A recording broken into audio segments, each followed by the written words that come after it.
Të nderuar teleshikues, përshëndetje. Unë jam Roland Qafoku dhe ky është emisioni Dekalog. Elisa Spiropali synon të jetë deputete për herë të tretë në karrierën e vet politike. Tashmë drejtuese politike në qarkun e Tiranës, ajo është në listën e mbyllur dhe pothuajse e ka arritur në planin personal këtë objektiv. Por objektivi i saj nuk është ky, pra të jetë deputete për herë të tretë, por si drejtuese politike të fitojë Partia Socialiste. Si do të arri këtë dhe si ka qenë fushata në këtë një muaj, sepse edhe 4 ditë kemi nga dita e votimit.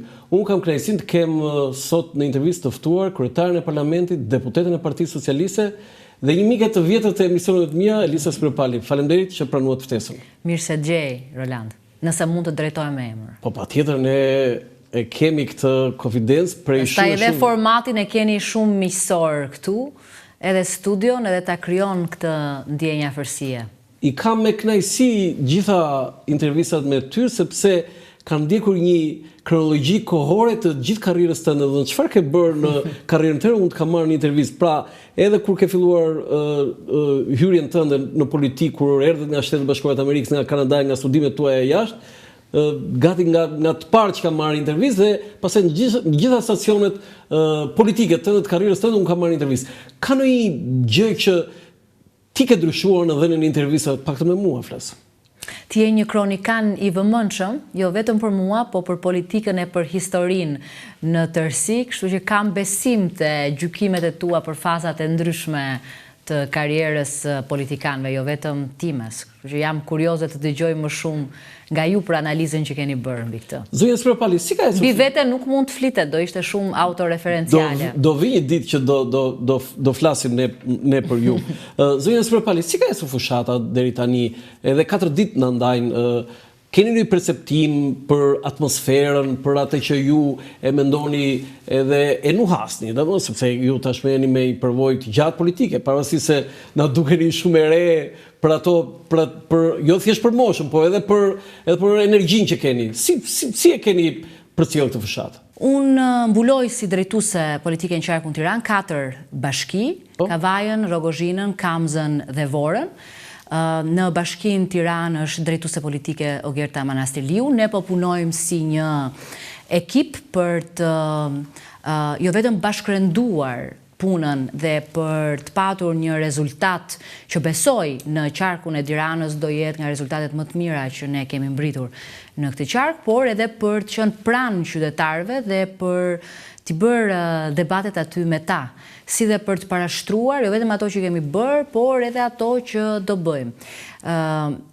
Bëjmë takime në çdo njësi administrative, në çdo lagje, në çdo fshat, dhe është me rëndësi të themi që dhe kandidatët tanë Partisë Socialiste, përveç një rivaliteti të natyrshëm që e nxit ky lloj sistemi, po punojnë si ekip.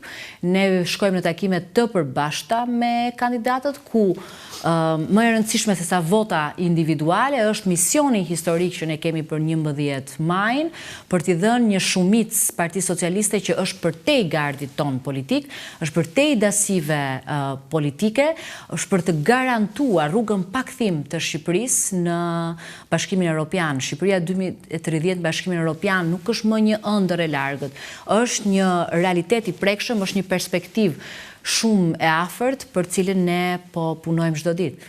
Por sigurisht edhe rivalitetet e listës janë krejt normale në këtë lloj sistemi. Zonja Spiropali, këto janë zgjedhjet e 11-ta parlamentare mbas rrëzimit të komunizmit. A kanë këto zgjedhje një veçanti në krahasim me zgjedhjet e tjera? Ju keni marrë pjesë të paktën në 2 zgjedhje, ju jeni zgjedhur deputete, por keni qenë aktive në politikë që nga viti 2006-2007 dhe e njihni atmosferën politike të zgjedhjeve parlamentare. Ka një veçanti si vjet sipas jush, domethënë në këto zgjedhje? Këto zgjedhje janë më të rëndësishme se çdo palë zgjedhje që ne kemi zhvilluar. Më të rëndësishme? Kështu e perceptoj dhe kështu e ndjej unë dhe besoj ky është edhe realiteti që me cilin shumë nga ne po shohin, sepse këtë radhë besoj që është e qartë për të gjithë që nuk janë një palë zgjedhje si të radhës, nuk janë zgjedhje thjesht për të mandatuar një parti politike për të qeverisur, po besoj ne jemi të përpjetën e fundit të amanetit të paraardhësve tanë për një Shqipëri europiane, por edhe të detyrimit e borxhit e legacisë që duhet lëmë për pasardhësit tanë, nuk ka qenë e lehtë. Shqipëria nuk ka patur këtë lloj reputacioni nga të paktën nga 2010-a deri në 2013-ën. Ju e dini që delegacionet e huaja ishin bërë krejt të huaja për Shqipërinë. Ne nuk kemi patur vizitat nivelit lartë zyrtar nga 2011-a në Shqipëri. Në dyert e Bashkimit Evropian, por edhe të institucioneve të tjera ndërkombëtare, Shqipëria shihet me shumë dyshim. Dhe sa herë që ne hynim në ato dyera, po uleshim në ato tryeza për të folur për perspektivën europiane të Shqipërisë, hasnim aty me një hezitim të fortë edhe madje edhe me një lloj dyshimi që seriozisht e keni, për të mos thënë një lloj sarkazme në diskutime. Nuk dua t'i hyj këtu arsyeve, dhe ndoshta dhe arsye kanë patur, janë pushkatuar 4 qytetarë të lirë në bulevard se protestonin për të drejtat e tyre dhe për atë që besonin. Nuk ndodhte kjo në një vend tjetër të Evropës, jo, po nuk di ku mund të ndodh kjo ende, përveç se në regjimet hiperautoritare. Por sa na takon nga 2013 e këtej në 12 vite, për diçka du t'jemi krenar. Sot emri i Shqipërisë është i lartësuar në arenën ndërkombëtare, sot reputacioni ynë është patjetër një reputacion që nuk ka lidhje me atë që ishte Shqipëria. Sot vizitat dhe shkëmbimet nga Shqipëria janë shumë të larta, nuk flas vetëm për numrin e turistëve, nga 1 milion turistë në 2013 në 12 milion turistë. Ja, do të pyes për numrin e turistëve zoni, se është një çështje tjetër. Por edhe organizimi i aktiviteteve të rëndësishme nivelit ndërkombëtar në Tiranë. Tirana është kthyer sot në një qendër të rajonit tonë, të Ballkanit Perëndimor, paktën po dhe përtej. Duket se qendra e gravitetit në rajon nuk është më Beogradi, por është Tirana. 2 samite të rëndësishme janë organizuar këtu, përfshirë edhe samitin e BE-s jashtë kufive të BE-s në Tiranë, dhe në 16 maj ne presim komunitetin politik evropian, liderët e BE-s dhe përtej edhe të Britanisë Madhe deri në Ukrainë, do vinë në Tiranë në takimin më të madh që ne kemi organizuar, ku perspektiva evropiane e Shqipërisë është tashmë e garantuar. Okej, Zonjë, po ju keni konsumuar 3 mandate dhe kërkoni mandatin e 4. Tani, për çfarë kërkoni mandatin e 4? Do thënë, ka një diçka thelbësore që ju këmbgulni dhe doni patjetër mandatin e 4, se ju bët një revistë disa punëve që relativisht janë të mira. Edhe kjo e Bashkimit Evropian është gjë e mirë, po unë do të pyes konkretisht më pas. Po pse keni këmbgulje që doni patjetër mandatin e 4 dhe ka arsye madhore kjo përveç këtyre që thatë? Ne besojmë që jemi sot për sot e vetmja forcë politike që mund të çojë Shqipërinë aty ku e meriton, të mbyll planin ton të dakordsuar. Dhe theksoj këtë, nuk është thjesht një dëshirë apo një vullnet i yni, por përkon edhe me dëshirën dhe me vullnetin dhe me planin dakordsuar që kemi me Bashkimin Evropian për t'i mbyllur negociatat në 3 vite, pra deri në 2027, dhe është sot mundësia që Shqipëria të vijojë në rrugën e rritjes ekonomike, të rritjes së mirëqenies për të gjithë qytetarët. Kush na siguron ne që mbas 27-s ne jemi antar të BE-s? Të gjitha deklaratat sot të Bashkimit Evropian nuk janë tonat, janë të komisionit. Deli çmendur andaj nga BE dhe thot prit do heqim viza, siç tha Hollanda. As kryetarja e komisionit Evropian, as komisionerja për zgjerimin, as 27 vendet dhe udhëheqësit e tyre që i kanë ngritur të 2 duart lart për ponë për Shqipërinë, plani i dakordsuar, plani i rritjes për Ballkanin Perëndimor dhe për Shqipërinë, këto nuk janë çmendurira, këto nuk janë as jo, këto janë gjëra shumë mira, po them, këto nuk janë nuk fate, keni parashikuar këto janë surpriza? Punë të bëra së bashku, nuk ka pse të ketë asnjë surprizë, sepse ata nuk janë as ndonjë vend apo federat periferike, e cila ndryshon udhëheqësit me armë apo me puçe ushtarake, po flasim për Bashkimin Evropian, po flasim për forumin dhe mund ta quaj edhe një perimetër mundësish dhe vlerash i cili është ndoshta më i pasuri, më i sigurti, ku garantohen lirit themelore, lirit demokratike dhe garancit më të forta, jo vetëm për individet, por edhe për shtetet, përfshirë edhe sigurin. Pra po flasim për një organizëm të tillë i cili kjo shtëpi të pasurisht, si që quajmë ne shpesh në diskutimet tona politike, i ka hapur dyert për ne. Pra, dera është krejtësisht e hapur. Jo, ata mund të kishin hapur dhe për parazojnë, po Hollanda do të ishte vizat. Macroni tha në bollje 27, se të kemi dhe tjerë. Këto janë ato çmenduri që them unë. Këto lloj paqartësisht Shqipëria i ka tejkaluar. Ne kemi patur Jo, ne kemi qenë rregull, nuk ka lidhje me ju kjo. Një situatë të lehtë sa i takon Bashkimit Evropian. Jo, nuk ka lidhje me ju, me socialistët jo. Bile as me demokratët fare. Po me BE-n. Edhe kthesa shumë të forta, po dhe të përpjetat kanë qenë të jashtëzakonshme. Dhe me që e përmendët Hollandën dhe keni shumë të drejtë, Hollanda konsiderohet një nga vendet, ndoshta vendi më skeptik në Bashkimin Evropian, sa i takon zgjerimit.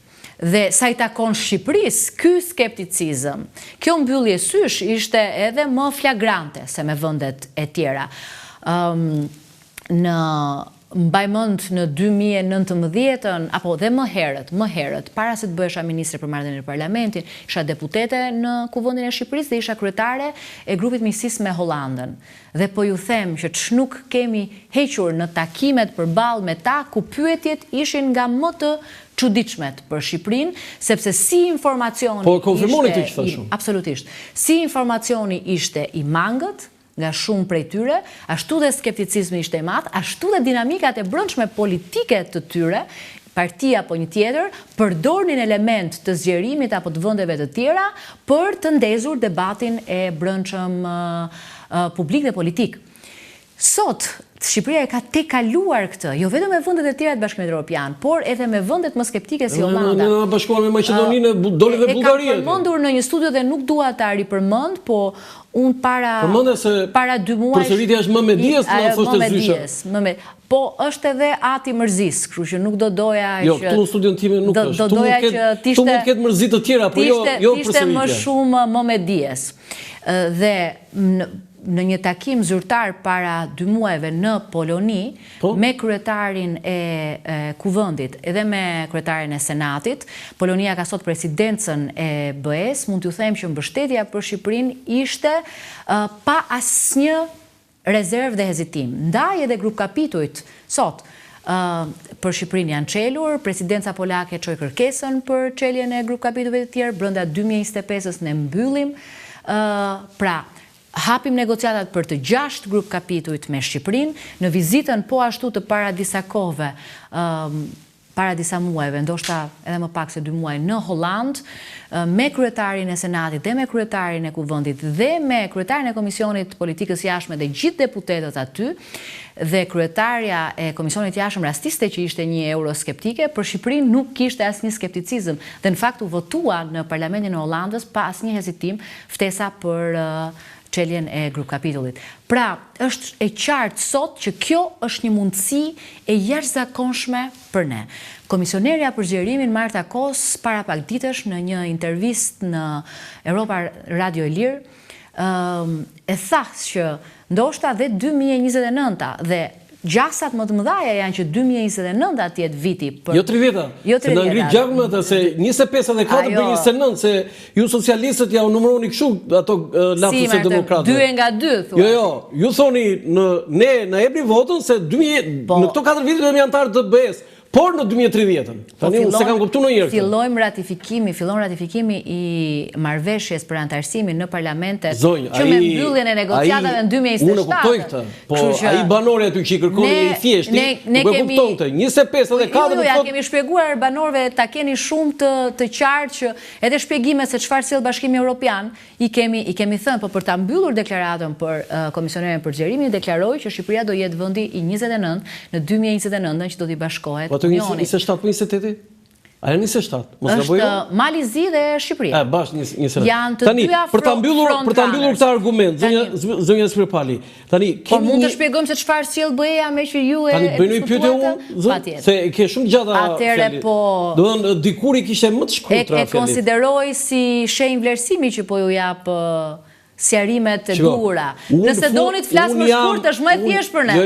Edhe lëvizim terren pastaj. Unë jam nga ata gazetarë, po të bësh ti një listë, ti do më vlerësosh mua si njerëz që të ka vlerësuar më shumë. Qofse ke ndryshuar mendim, okej, të riqem unë, po. Po pse e thua këtë? Kush të tha që ka ndryshuar mendim? Po tani detyra e lartë ti të ndryshon pak zonja Spiropali, po unë këtu nuk po shikoj këtë. Unë nuk besoj se kam ardhur këtu e ngarkuar me peshën e detyrime, përveç se me dëshirën për të përgjigjur. Okej, dhe unë të respektoj, të falenderoj. Pyetja ime.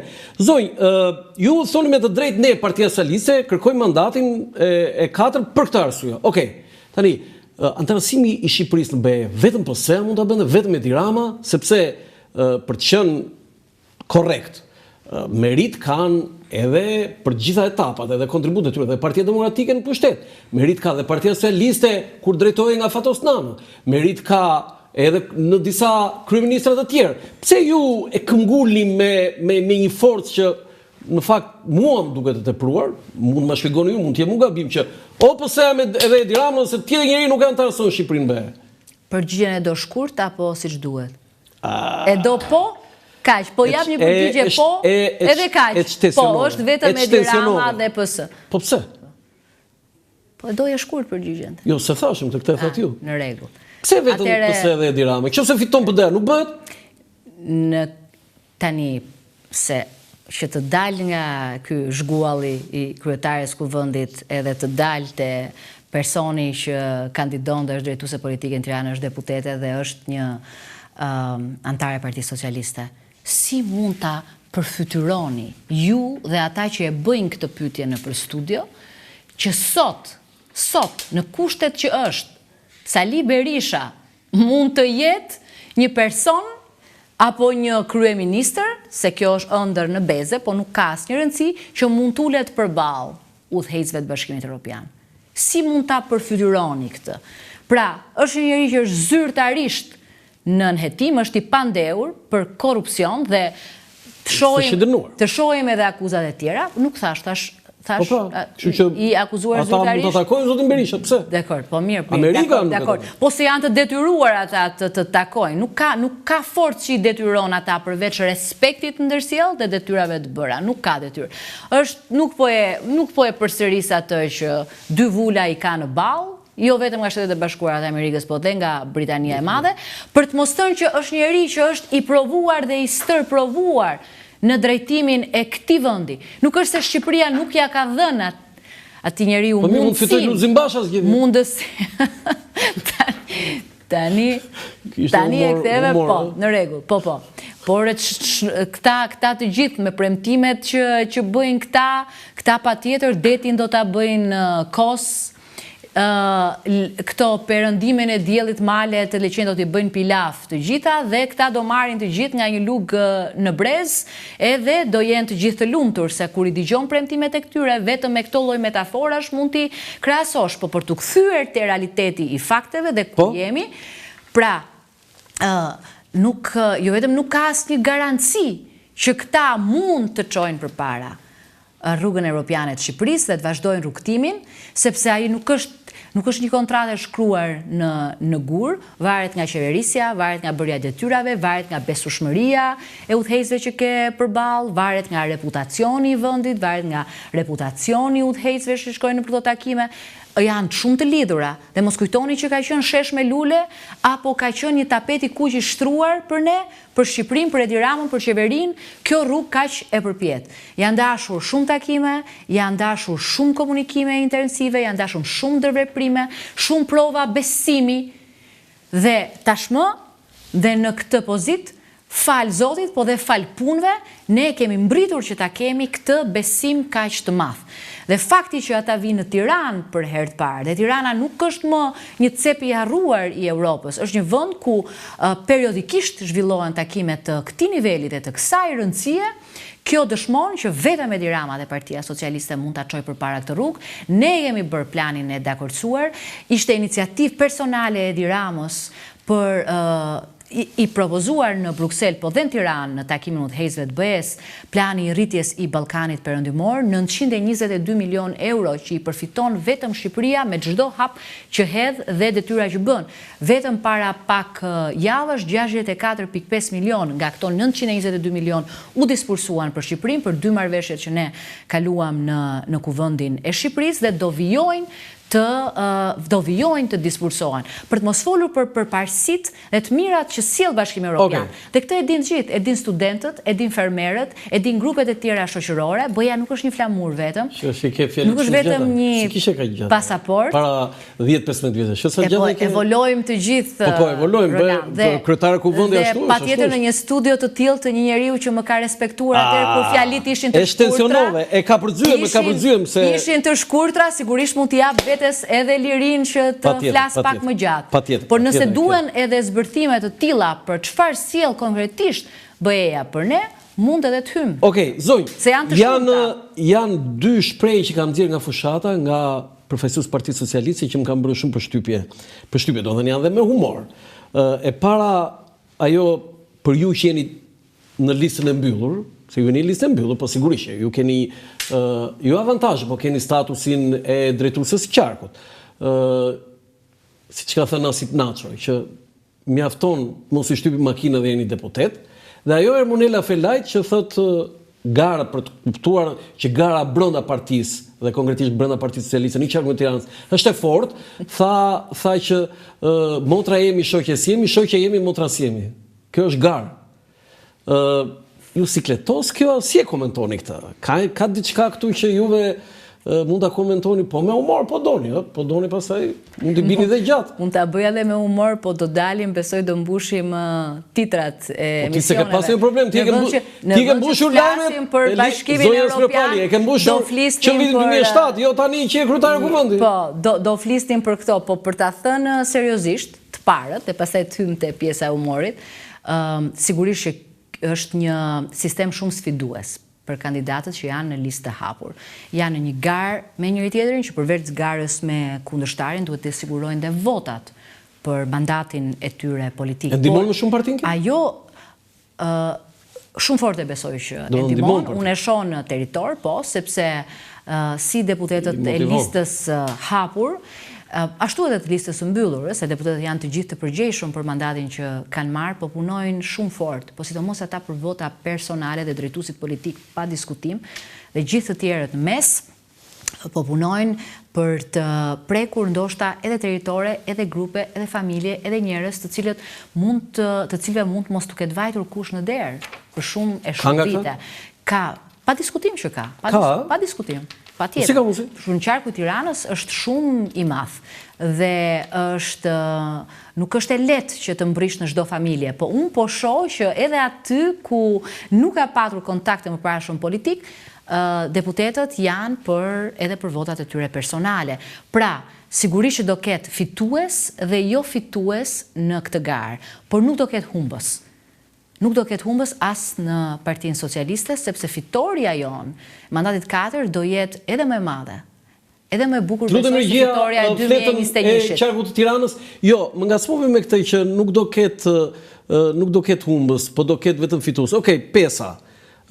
Zonjë, unë e kuptoj këtë që ju synimin kryesor e keni edhe si drejtuese e qarku, që të fitoj partia, dhe e kuptoj këtë, por unë e quaj humbës, dhe ju mund më kundështoni, nëse humbasin dhe nuk bëhen deputet disa personalitete politike me profil të lartë politik të Partisë Socialiste që janë në garë në qarkun e Tiranës, sepse gara më e fortë këtu është Erion Braçe, Klodida Bushka, Anila Denaj, po themi Blendi Gonxha, Tilda Gjonaj, Blerina Gjulameti, Ervin Hoxha, Mimi Kodheli, Pandeli Majko, Plan Ndreca, Arben Plumbi, Xhemal Qefalia, dhe deri te Ermonela Valigaj, Felaj, Olta Xhaçka, Fatmir Xhafaj, janë profile të larta dhe sigurisht nuk do fitojnë gjithë. Nëse disa nga këta nuk bëhen deputet, nuk është shumë mirë për Partinë Socialiste? Sigurisht që unë do doja që të gjithë emrat që ju përmendët, edhe të tjerë në atë listë të jenë deputetet dhe të jenë në kuvendin e Shqipërisë, të e kam shumë sinqerisht. Sistemi është i tillë që nuk e lejon që të gjitha ata të renditur nga i parit e i fundit të jenë deputet, por gara në qarkun e Tiranës është e hapur për Partinë Socialiste, sepse ju kujtoj që ne jemi 12 në listë të mbyllur, dhe sot sondazhet, por edhe synimet tona, politike dhe elektorale, janë 20 mandate në qarkun e Tiranës. Pra, 8 deputet do dalin nga vota drejt për drejt e njerëzve. Uroj shumë t'jenë më të mirët, sigurisht do ketë një balancë gjinore, sepse i tillë është ligji për përfaqësimin, dhe uroj që po zonjat nuk e kanë vetëm garën mes tyre. Të jenë të durit. Zonjat nuk e kanë garën vetëm mes tyre, se kjo 1/3, ata e kanë dhe me Jo, sigurisht nuk e kanë vetëm mes tyre, por garanton përfaqësimin 30%. 1/3, Dhe keni parasysh që në listat e mbyllura në të 12 qarqet e vendit ne kemi 52% të grave në listat mbyllura. Pra garantohet më shumë se sa 30%, 52%, pra më shumë edhe se gjysma e deputeteve Këta e keni ka përzyrë, zonja Spiropali. Në listë të mbyllur janë gra. Këta e keni ka përzyrë, po ja kam bërë gjithë pyetje, nuk ta kisha parashikuar, po më ndihmo pak lutem me faktin që si gjendet emri aty, e vini re që është një problem teknik i KQZ-s kjo? Ja u shpjegoni këtë votuesve, njerëzve? Po, kemi filluar të shpjegojmë se si votohet. Do të thënë kur i thash Ilda Zhyla, o Ilda, ku e ke emrin ti këtu? Që te cepi asaj Stemën, tha e kam emrin unë, tha, për shembull, e kupton tani ç'a mori është ky. Tani, si do ta gjejnë? Po them kodun atje. Nuk e besoj se është e vështirë për t'u gjetur, e para ka video informuese se si votohet. Mundësia është mund të votosh për një pjesë që ndoshta se mund të votosh për parti, në këtë rast për numrin 5, pastaj zbret dhe voton edhe për emrin që do. Nëse votojnë për partinë dhe jo emrin quhet? Sigurisht. Edhe nëse votojnë për një emër dhe jo për partinë, sërish kalon për partinë. Kjo është. Pra, në rast se nuk duan të votojnë për partinë, mund të votojnë për një prej emrave shumë të nderuar që ne kemi në listën e Tiranës, ose mund të votojnë vetëm për partinë dhe për asnjë emër. Pra, zgjedhja është vetëm një gjë shumë e bukur, zonja Spiropali, që ju personalisht ju voton 5-ën, e kuptova. Duhet të zgjedhësh një nga ato, po jo vetëm tënde, se herë tjera ke votuar për vete, besoj. Jo besoj, por ke votuar për vete. Vetëm 2021 kishim ne mundësi të votonim. Po, pra, jo. Më parë ka qenë proporcional, rajonal. Po jo, flas që ju duhet votoni një nga emrat që janë aty. Dhe jo vetëm tuaj. Okej, partitë e vogla ose të reja, se ne nuk e dim as janë, edhe madje as të reja janë ato, se unë kur i kam pyetur këtu ata dalin në 45 vjet, 47, janë më të mëdhenj se ju, gjithë ata. Dhe kjo është edhe me humor që ne i themi të rinj, fakt të rinj nuk janë. Ju sikletosin dhe nëse ata marrin mandate, do t'i kërkonit juve mandatet tyre të bashkangjitë të Partia Socialiste, nëse ju do kishit nevojë, zonjë? E sigurt është që ne nuk do kemi nevojë. Kjo është gjëra më e sigurt sot. Ma e mirë këtë. Kjo do jetë kështu spot në 12. Kjo do jetë në emisionin tim, do ta vë disa herë këtë. Kur dali rezultati, Elisa Spiropali ka thënë kështu. Shënojeni, sepse ne do marrim një mandat edhe më përfaqësues se mandati i 2021. Jo, këtë lloj parashikimi unë nuk mund ta bëj dhe nuk do ishte serioze që ta bëja, por jo, ju jeni duke thënë që 70% është e sigurt. Ne në 2021 kemi marr 74 mandate dhe kjo as nuk diskutohet sot. Prap 74? Po, por unë nuk jam, jo, as nuk diskutohet, kjo është dyshemeja. Do të thënë, ju jeni duke thënë që s'keni nevojë për vot për mandate tjera. Një mandat më të fortë dhe më përfaqësues se në 2021, se sa do jetë ky, unë nuk mund ta parashikoj, sepse nuk jam një njeri që merrem me sondazhe, por unë di që synimi ynë në qarkun e Tiranës është 20 mandate. Tani për ta mbyllur këtë pjesën e zgjedhjeve, zonjë, sepse kam disa pyetje që lidhen dhe me historikun dhe në cilësinë tuaj si kryetare e parlamentit do të pyesë disa gjëra dhe personale, po tani është edhe një opsion tjetër, zonjë, se tani ju thoni do fitojmë ne, ka edhe një opsion tjetër, se edhe mund të humbisni. Çfarë do ndodh me ju nëse humbisni? Tani këto supozimet tuaja janë... Jo, s'është supozimi im. Do të thënë ka një, mundësia një, fitoni. Është simetrikja e pyetjes që bëhet më lart. Nuk ka asnjë gjast të ndodhë. Dhe këtu mbyllet diskutimi dhe ndoshta për ta zgjeruar pak më tej diskutimin, nëse ma lejon dhe nuk i do përgjigjet me po dhe jo, mund të them diçka për tej. Është jo vetëm e studiuar nga ana teorike, por edhe në praktikat e shumë vendeve, edhe të vendit ton, që koalicionet me partit vogla, me kingmakers, nuk janë koalicione eficiente që prodhojnë politika më të mira edhe prodhojnë më shumë demokraci. E kundërta është e vërtet, koalicionet që janë të detyruara, sidomos në vendin tonë, kanë prodhuar më shumë kushtëzime për qeverisjen, jo në favor të interesit publik, po në favor të atyre që i zotrojnë apo i drejtojnë këto parti dhe këto grupe interesi. Është e qartë që një mandat i plot sot, një mandat i madh, një mandat përfaqësues, një po e madhe për Europën, një po e madhe për Partinë Socialiste, është një po për Shqipërinë sot. Ne nuk do mbetemi peng i asnjërit dhe as tjetrit që siç e thatë dhe ju, as moshën e tyre nuk e kanë aq të re sa e pretendojnë. Jo më partitë e tyre, sepse i dëgjoj alternativat e tyre, i dëgjoj gjuhën e tyre të komunikimit, shpesh aty ka jo vetëm të pavërteta, po ka egzagjerime, ka premtime jo realiste, ka gjuhë denigruse, ka gjuhë denigruse e tjerë. Dhe Partia Socialiste do marë atë mandat që i duhet për të çuar Shqipërinë aty ku duhet. Okej, zonjë, unë në studimet e mia... Më përqen kjo distancim që bënë, zonjë. Zonjë. Që i thrisni të gjithë, zonjë, zotri... Ka raste të veçanta, me ata që sillen mirë ju i thrasni emrin. Zonjë, më bëri përshtypje nga studimet e mia, më spikati një shifër që unë mendoja që ju do ishit kryetare e parlamentit më e re në moshë. Mirë po më dilte Kasioti Islami 39 vjeç. Mua më duke Kasioti Islami më i madh në 91-shin se sa tani. Por mbas Kasioti Islami keni ju, më ndje se si zonjë. Një vit në 91-shin, 91 besoj. Po një vit. Derisa u bën zgjedhjet e vitit 92 në 22 mars të vitit 90. Po më pas nga 92-shi e këtë? Jo, është Elisa Spiropali. Ju jeni më e reja. Edhe pse nuk jam aq e re. I dashur Roland. E re jeni tani. Ndoshta për këtë pozicion. Ndoshta ju bën kështu duket një e vjetër, po jo në pamje, vetëm detyra. Pastaj kur ju shikon thonë kjo është e re.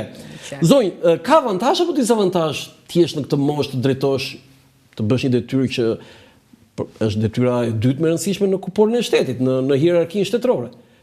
Më mirë e re apo po themi atje një plak më ndjejnë plak se gjithë kemi plak në shtëpi një 80 vjeç për shembull atje me zilvis. Si është?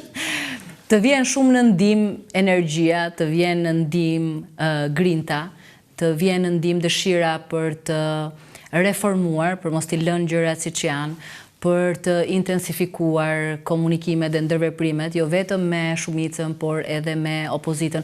Këto të gjitha nuk më ka munguar për të thelluar bashkëpunimin parlamentar në kuvende tjera, por edhe diplomacia parlamentare që është shumë e rëndësishme dhe unë kam patur fatin që të bëj disa takime të rëndësishme, disa udhëtime përveç punës këtu, është pa diskutim nderi më i madh i jetës time, që gjithmonë do përpiqem ta shlyej duke bërë detyrën time shumë mirë, por edhe një falënderim për forcën politike, për shumicën që më ka zgjedhur në kuvend me propozim të kryetarit të partisë patjetër. Tani ti je kryetari i kuvendit, okay, ju tregoni politesë edhe mirënjohje për postin që mbani, por nuk është edhe aq e lehtë tani, se ne jo vetëm shikojmë gjëra, po mosha pak më e kaluar dhe këtu dua të jem shumë e sinqert, mund të ketë përparësi referencat politike të së shkuarës, pra ato që quhet eksperienca dhe referencat. Për shembull, një person si Gramoz Ruçi, ishte kryetar kuvendi, ka patur referenca shumë më të gjata parlamentare dhe politike në kryet kuvendit dhe mund t'i referohej edhe eksperiencave. Me që ke model? Por, sigurisht që është një person që ka drejtuar kuvendin e Shqipërisë me shumë maturi dhe me shumë ekuilibër, edhe sa i takon opozitës dhe pa diskutim që ai shembull duhet marrë dhe duhet mësuar më e mira nga të gjithë kryetarët e kuvendit që kanë drejtuar dhe pa diskutim e veçova Gramoz Ruçin si një shembull i jetës së gjatë parlamentare dhe publike e politike dhe maturin dhe drejtpeshimin dhe drejtsin në raport me pakicën. Të njëjtën gjë e kam, jo vetëm si mision, po dhe si detyrë, dhe si detyrim ta bëj. Pra unë në kryet Kuvendit Shqipërisë nuk jam Elisa që isha ministri për marrëdhëniet e parlamentin, nuk jam luftëtarja politike cila bënte debatet e ashpra me Sali Berishën, apo i kthente përgjigjet, apo priste përgjigjet, sepse nuk është ajo detyra ime më. Dhe si kryetare e Kuvendit, unë jam munduar që përtej bindjeve të mia, që sigurisht janë të pa lëkundura, të jap opozitës vendin që i takon, të respektoj rregulloren e Kuvendit, kodin etik, të siguroj që veprimtaria parlamentare është e drejtë, si për shumicën ashtu dhe për pakicën. Ke thënë një herë kështu që unë këtë punë do ta lëse me atë që po bëjnë, se dhëmë po thimet pjesën kur ju vendosin vështirësi opozita veçanërisht, që nuk ka qenë aq sweet harmony me zhvillimet në Kuvend, dhe ne e dim këtë, që mos përmendim emrat veçantë. Jo, patjetër që... Po ke thënë njëri që ç'më duhet mua, të merrem unë me këta, ç'm bëjnë këta këtu mua? Se njerëz janë, s'ke thënë asnjëherë? Jo, asnjëherë, sepse përtej konfliktualitetit politik që është aq i dukshëm dhe shpeshherë kalon caqet e normales, thyen çdo etik parlamentare, çdo rregull që kemi vendosur bashkarisht për bashkëjetesën, por fyen edhe publikun, sepse ata nga deputetët e tyre në Kuvend duan përfaqësimin më të lartë, përfaqësimin më dinjitoz, duan të dëgjojnë oratori, duan të dëgjojnë zgjidhje, duan të dëgjojnë programe dhe alternativa dhe jo të shohin karrike, kapic, zjarr, tym, bilbila apo miell. Kjo nuk diskutohet, por ka qenë, na kanë shoqëruar këto konflikte dhe unë jam ndier e lehtësuar sa herë që opozita i është kthyer veprimtarisë parlamentare normale dhe ka dhënë kontributin e saj, si për shembull për diskutimet për buxhetin. Që në 3 ditë diskutime për buxheti, ku opozita ka pasur një rol të padiskutueshëm për të nxjerrë në pa propozimet e saj. Por për të kthyer te ajo, jo asnjëherë, se përtej konfliktualitetit politik ka aty element shumë të qartë teatraliteti, që ndonjëherë zbavisin më shumë se mërzisin. Se ne kemi dhe një marrëdhënie njerëzore. Si ishte kjo, ma thuj dhe një të lutem? Ka teatralitet nga opozita? Përtej konfliktualitetit të dukshëm, them. Po, që shikojmë ne.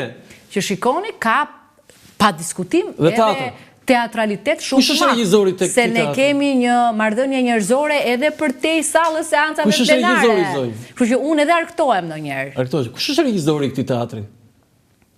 Regjizori është detyrimi që kanë ata për të qëndruar në rreshtë dhe për treguar kush është më radikal, kush e meritonte më shumë atlistë. Jo, unë do emra, regjizori, roli kryesor mashkull, roli kryesor femër. Dgjoj, një kanë regjizor ata, regjizor, skenarist, aktor kryesor, protagonist, ata atë kanë. E kuptova. Dhe atë kanë vënë edhe sot në krye për të garuar, prandaj i kanë punët siç i kanë.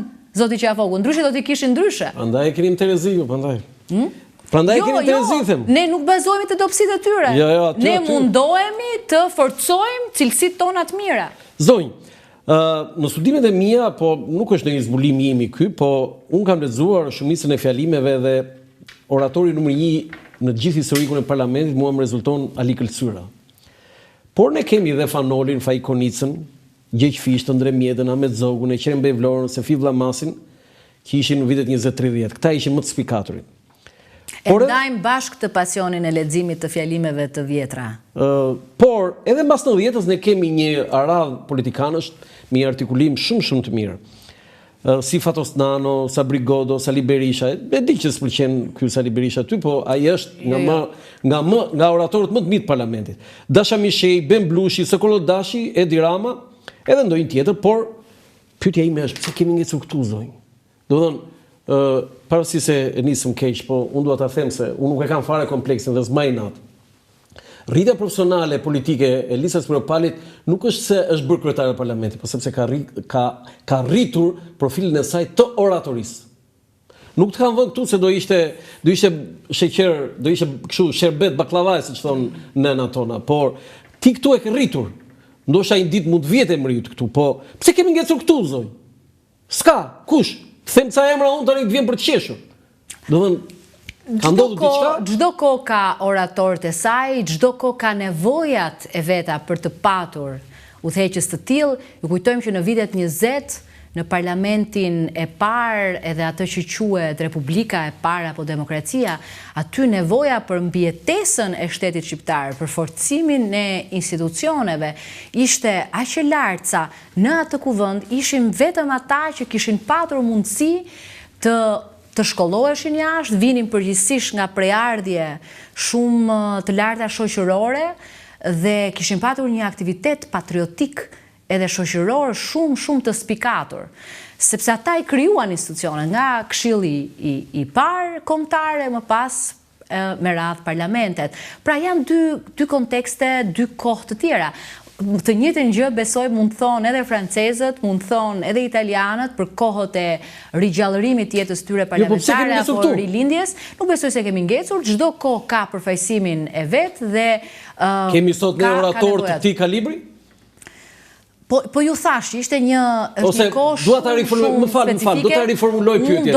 Unë do kisha dëshira më e madhe e jetës time është të dëgjoj në atë kuvend dhe të shplodhem, po dhe të reflektoj duke dëgjuar fjalime të tilla nga ato që lexoj, për shembull të viteve 20, edhe pse ju përmendët disa deputet që kanë bërë histori edhe në periudhën e tranzicionit shqiptar dhe të parlamenteve pluraliste. Ka ndonjë deputet tani zonja Spiropali që ju nuk e lini pa e dëgjuar, se ju mund të keni edhe gjatë seancës, mund të keni edhe në një impenjim, që një takim me profesorë ndërkombëtar dhe lini zvendësin aty dhe krijoni një lloj. Ka ndonjë që jo këtë do ta dëgjoj. Më pyet pas 11 majit.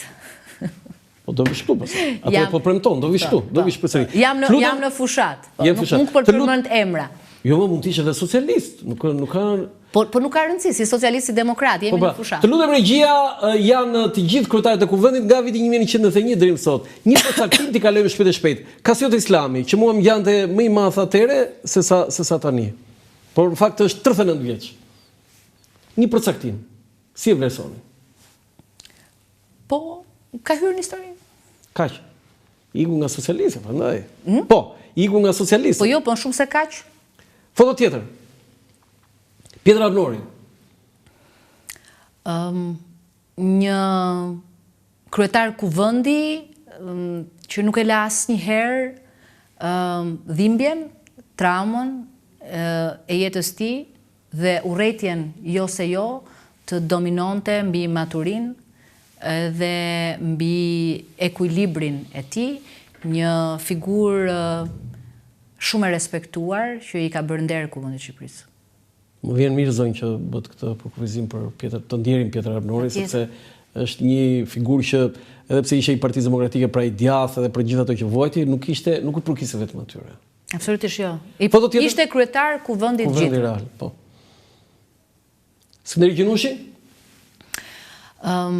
Një kryetar kuvendi i cili pavarësisht konfliktualitetit shumë të lartë politik pas 1997 drejtoi me shumë racionalitet kuvendin. Edhe kjo është shumë e saktë. Do shta kryetari me IQ më të lartë që ka pasur Parlamenti Shqiptar. Foto tjetër? Namik Dokle?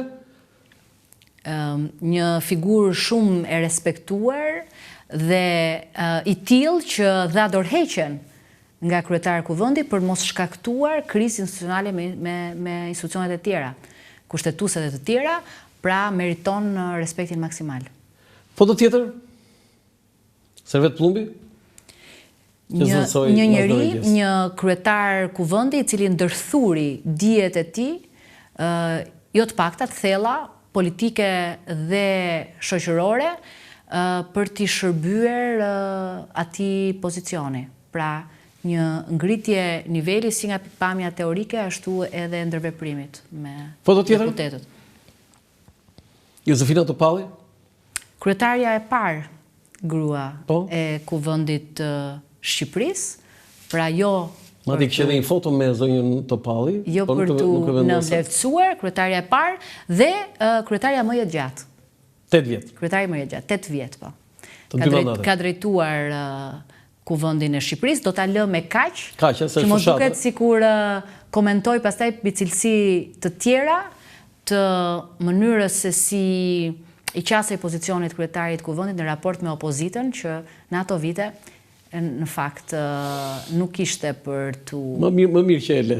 Foto tjetër, më mirë që e le. Nuk ishte për të theksuar. Më mirë që e le. Zoti Meta, Ilir Meta? I vetmi që përmbushi trion e pushtetit politik nga kryeministër, kryetar kuvendi, më pas president. Unë çdo libër që bëj zonjë tim do të bëj patjetër për Ilir Metën, për kryeministrat, për presidentët, për është aty në libra. Është sepse si vetmi që e ka plotësuar këtë trio, pra Shqipëria, këtij njeriu politik i ka dhënë gjithçka. Edhe ai ka dhënë zonjë. Po do tjetër. Historia do ta gjykoj. E thatë që parë, po unë dua ta thoni përsëri, për kufizimin juaj për Gramos Ruçi. Për t'u veçuar si për njerëzinë e tij në mënyrën e bërit politik, për maturin, për ekuilibrat shumë të hollë që ka ruajtur, por edhe një lloj stoicizmi ndaj çdo lloji presioni të mundshëm dhe drejtësi në vendimarrje. Tani, keni cilësi që ja ke vjedhur, ja ke marrë? Cilësit nuk mund t'i vjedhësh, ato vetëm mund t'i kultivosh. Vetëm mund t'i kultivosh. Që ishte kështu. Zoti Qafoku. Unë mësoj nga më të mirët. Nuk kam asnjë. Po një gjë mësoj që unë dua ta kem këtë gjë, dua ta kem si Gramos Ruçi. Po, atë vendosmërinë, por edhe drejtësinë në raport me rregulloren edhe me gjithçka tjetër. Foto tjetër? Zonja Nikolla? Ka pasuruar traditën e krye parlamentareve gra, po ashtu me shumë maturi dhe asnjëherë pa i tejkaluar asnjëherë rolin e saj. Pa i tejkaluar asnjëherë rolin e saj si kryetare e kuvendi, ka shfaqur dashamirësi maksimale për të tejkaluar konfliktet, një figurë shumë dinjitoze. Foto tjetër, dhe këtu duhet ndalet çik më shumë, këtu fjalit jepi të gjata, domethënë nuk të kufizoj. Çfarë mendimi keni për Elisa Spiropalin?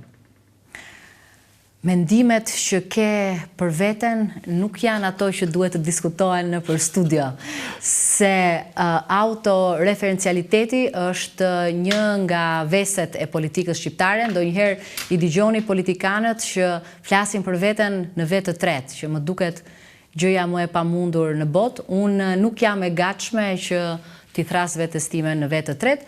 Këtë do ta gjykojnë të tjerët, përfshirë dhe ju, që jeni një analist i hollë si traditës politike në vend, parlamentare dhe historisë. Pastaj nuk jam aq e vjetër sa të bëj këtë lloj rezumeje për veten. Tani e kuptova atë që më ka thënë Zysh Nora Malaj, që mos këto sot njohim vetëm në politikën, njohim edhe ca gjëra të tjera kështu. Por si ishte Elisa Spiropali në shkollë? Nxënëse ekselente, tha. Ti thashun ti ke kundërshtare politike?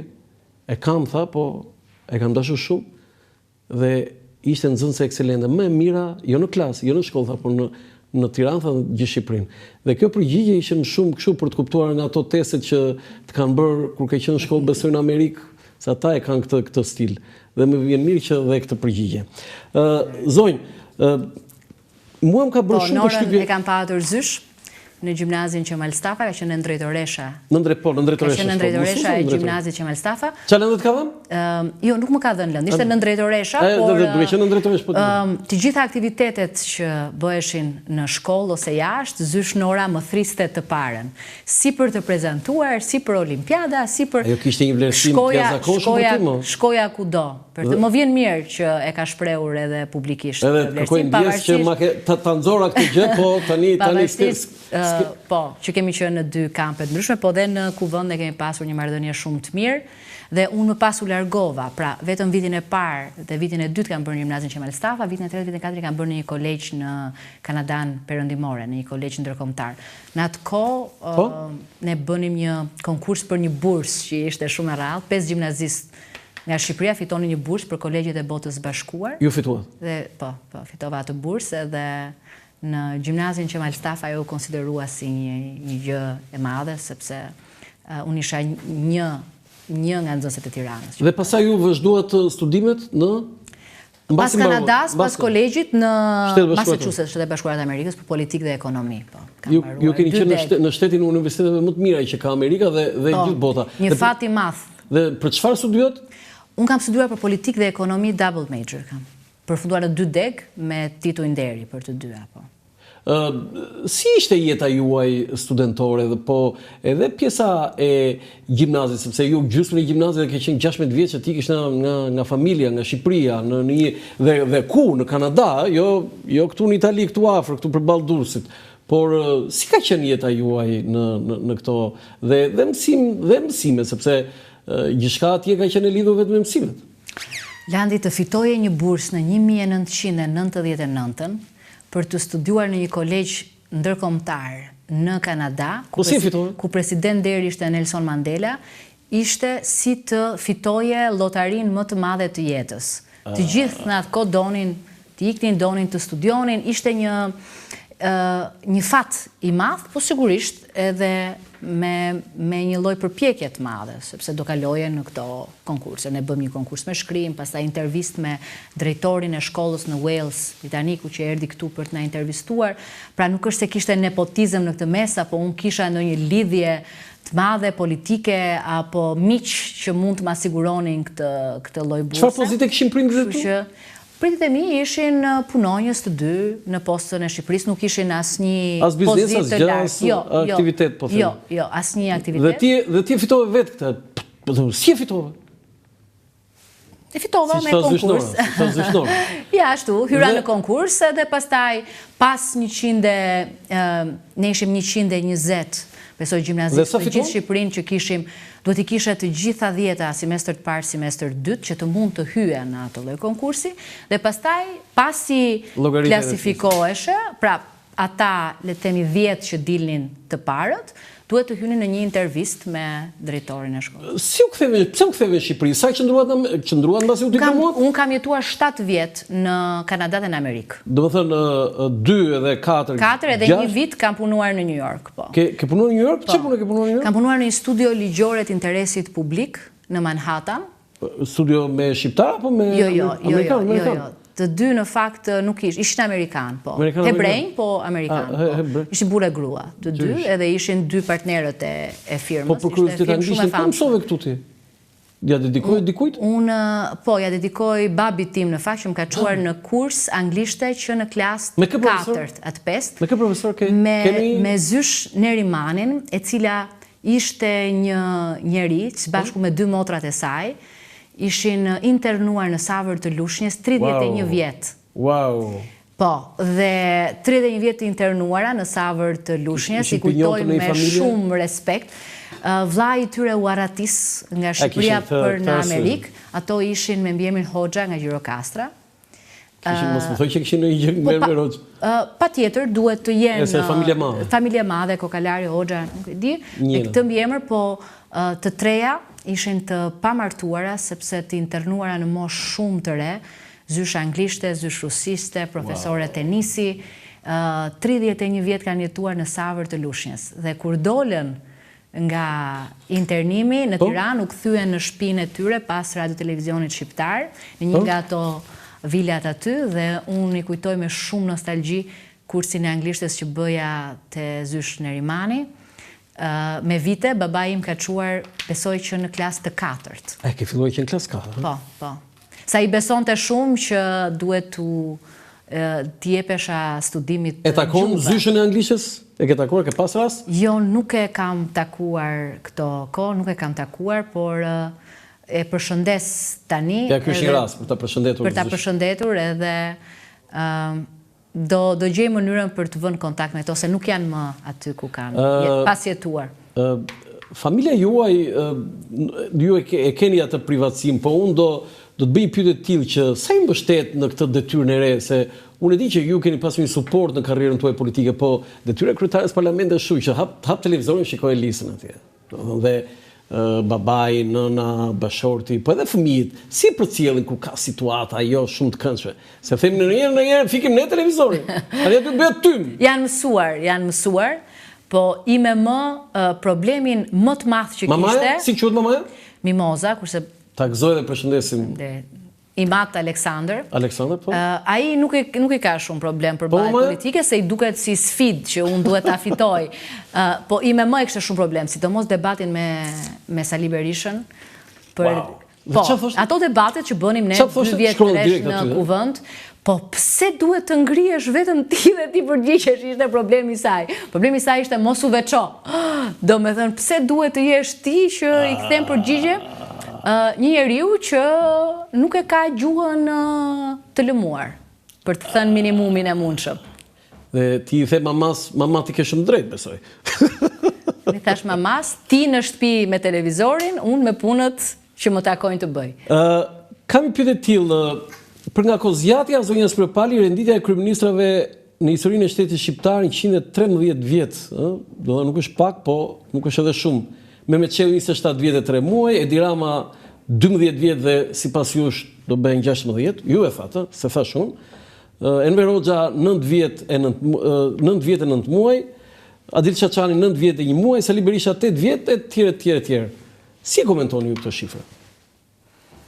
Por në demokraci, sa herë zgjidhesh, duhet të mbarësh përgjegjësinë e qeverisjes. Nuk bëjmë asgjë më shumë se vendet të tjera demokratike, mund t'i përmend, Gjermania ka patur raste ku kanë patur 4 mandate rresht, vendet të tjera, Britania, e me radhë. Ne do respektojmë vullnetin e zgjedhësve tanë dhe do bëjmë detyrën. Për ne, pushteti nuk është qëllim në vetvete, është mjet për të mbritur qëllime të tjera, për të bërë punë të mira, për ta modernizuar Shqipërinë, për të siguruar zhvillimin ekonomik, për të siguruar stabilitetin dhe integrimin e Shqipërisë më në fund në familjen tonë natyrale. Në atë ëndër që shqiptarët kanë prej dekadash për afrimin me këtë familje nga ku jemi larguar përdhunshëm, për shkak të trashëgimisë otomane, për shkak të trashëgimisë komuniste, regjimit komunist. Sot ka ardhur koha edhe tranzicionit shumë të vështirë. Sot ka ardhur koha që ne këtë premtim ta bëjmë realitet. Ky është misioni ynë historik dhe këtë do bëjmë.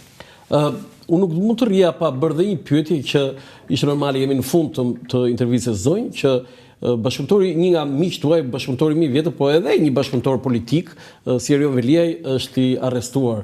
Ju e keni dhënë këto ditë për të vërtetë, unë kam ndjekur gjitha intervistat tuaj dhe keni dhënë, po si mund merre intervistë Lisa Spiropali dhe nuk do t'i thosha, po mirë, përsërit edhe njëra të që ke thënë, se unë nuk e di se çfarë mund të thosh në një gjë të veçantë. Po brenda kësaj vetëm këtë do të thosha, a e dëmton mungesa e tij fushatën? E ka dëmtuar? Këtë e kam të pamundur që ta mas nga pikpamja sasiore, po nga pikpamja e cilësisë së marrëdhënies që i patur me Erionin, nuk kam asnjë hezitim ta them në asnjë studio, as këtu, që Erioni ka një kontribut të spikatur në Partinë Socialiste dhe ka një kontribut shumë të madh për transformimin e Tiranës. Dhe pavarësisht se ne kemi një marrëdhënie shumë të qartë me pushtetin e drejtësisë, pra nuk komentojmë vendime, Erioni është i pafajshëm derisa të provohet fajësia dhe duhet prezumohet i pafajshëm, duhet të ndalet linçimi publik ndaj tij dhe ndaj gjithë njerëzve të tjerë, politikanë ose jo, të cilët përballen me drejtësinë. Kjo është një mënyrë jo normale e të bërit politik dhe diskutimi publik. Ata njerëz kanë të drejta kushtetuese, kanë drejta njerëzore, kanë familje dhe drejtësia duhet bëj punën e saj patjetër pa zhurmë, media ka vendin e saj për të bërë analiza të përgjithshme, por linçimet janë të papranueshme. Pra, drejtësia pa diskutim ka pavarësinë të bëj punën dhe këtë ja kemi mundësuar përmes reformës të drejtësi, tek e cila ne besojmë shumë, ashtu si edhe elementet e tjerë të procesit të rregullt, të prezumimit të pafajësisë, të drejtave kushtetuese dhe njerëzore, të gjitha ato duhen respektuar. Ky ka qenë qëndrimi im, ky do jetë gjithmonë qëndrimi im. Zoj, 30 sekonda ose 1 minutë, unë ju them gjithë kandidatëve që mund të bëni një mesazh votuesve tuaj, zgjedhësve tuaj për datën 11 maj te Kamera këtu.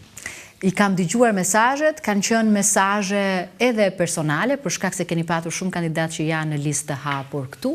Mesazhi im është votoni më të mirën dhe votoni më të mirët dhe votoni më të mirën, që është sot Partia Socialiste, Edi Rama, kryeministri që i ka garantuar këtij vendi jo vetëm stabilitetin, jo vetëm rritjen ekonomike, jo vetëm rritjen e mirëqenies, por po i garanton edhe integrimin europian, që është guri i fundit për të mundësuar që kjo shtëpia jon e përbashkët të mos ketë më asnjë rrëshqitje, të mos ketë më asnjë kthim pas, por të jetë e sigurt dhe me dinjitet barabartë në familjen ku ne përkasim. Jemi në fund, sa intervista keni dhënë në këtë fushat? Po, intervista personale, përballë 2 vetëm, kjo është e dyta. Në studio kam qenë në 2 të tjera në debat me gazetar, po.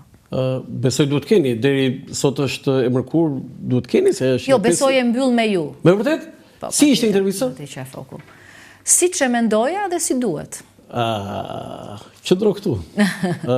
Zonjë, unë të falenderoj për intervistën dhe të uroj suksese në 11 maj dhe suksese dhe në detyrën e kryetares së kuvendit, se çfarëdo ndodh, mandati i këtij kuvendi vazhdon deri mos gaboj deri në fillim shtator. Në sa shtator kur bëhet është fillimi i shtatorit, duhet ta ditë para 4-5 në këto apo paracaktohet ajo? Nuk e kemi paracaktuar. Okej. Zonjë, falenderit edhe një herë për mundësinë për intervistën që dhat në emision. Edhe unë të uroj shumë suksese për falenderit. Emisionin që pavarësisht kushteve modeste, mund të quaj në krahasim me ekrane shumë të mëdha, keni mbritur që të ngrini një emër edhe një reputacion dhe të keni shumë shikueshmëri për shkak të këtij besimi. Kështu që këtu përgëzoj edhe Rudinën, edhe Tanin, edhe ju personalisht. Faleminderit. Të nderuar teleshikues, ky është emisioni im për sot nga Ura Lançafoku, mirupafshim.